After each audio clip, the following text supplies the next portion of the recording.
So the reason why I wanted to chit-chat about the cost of veterinary care, it kind of every day certain things happen. And actually, I'd like everybody's opinion on this because this is something that I feel good and bad about in certain situations. I had a lady who brought in her puppy today, and her puppy was very sick. And I found out not only did she have a puppy, she had another puppy and another kitten. And she obviously had some cost concerns about treating the puppy.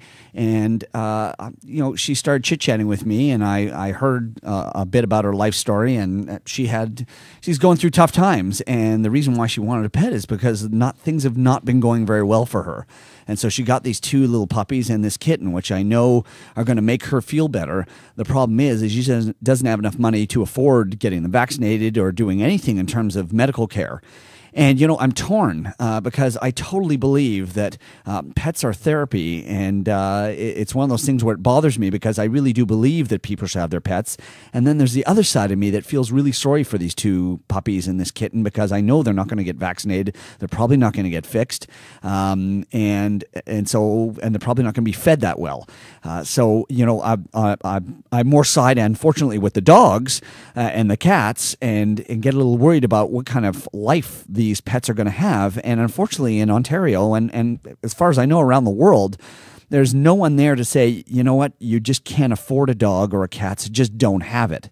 And so, and yet there's that other soft side of me that says, God, she seems so happy about having that puppy. And when she talked about the puppy, I saw her eyes light up. So, what do you think about that? I mean, and that goes into our topic of the cost of veterinary care because most people who have like this lady's on social assistance can't afford the cost of routine veterinary care. I think you have to have a happy medium. There has to be a balance in place. There needs to be someone that can speak to. There needs to be someone in the industry of your industry that can be sympathetic to that. The Humane Society was. I mean, there used to be a point where you could take your dogs and cats to the Humane Society, get them fixed, and you could also, get them vaccinated down there at a reduced rate because the government subsidized the Humane Society to do that. Listen, and I love that. We don't live in China, and we don't live in a place like where you can only have one dog and everything else, they control their population via putting things down because you can only have one. We live in a democracy and a world where animals make people happy. And at the end of the day, would you rather have an unhappy woman walking around the streets, maybe not being productive in life, or would you rather have that woman find happiness with with animals and can maybe change her life around and make a difference for her? And we value humans a little bit more than we do value animals. So if we can bring a happy balance and a medium there, I think everybody comes out a winner. I just think we need to find a program out there instead of the government giving, needles to people that are addicted to certain drugs for free, take that money and put it more into a veterinarian care system where people, instead of, who are definitely on social assistance, can afford to have a pet and get at least, I'm talking about at least the minimum standard care. This lady's never going to get her pets fixed or anything like that. But the premise of that argument is you have to look at the social assistance aspect of things, right? Social assistance pays for A, B, and C. Social assistance in this country pays for the ability for people that are homeless in shelters to have food, basic things. We understand that.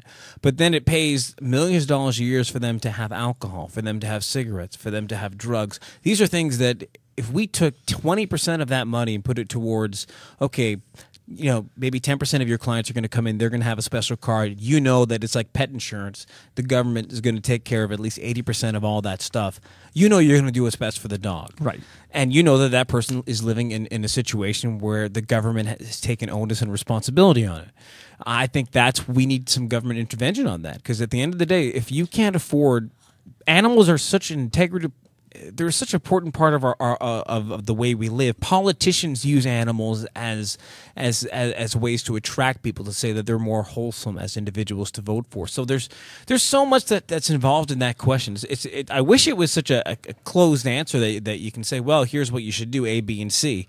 But before that, we're going to take a small break. We're going to play some music. I want you guys to refresh your screens in about 10 seconds and then come back to Animal House Radio.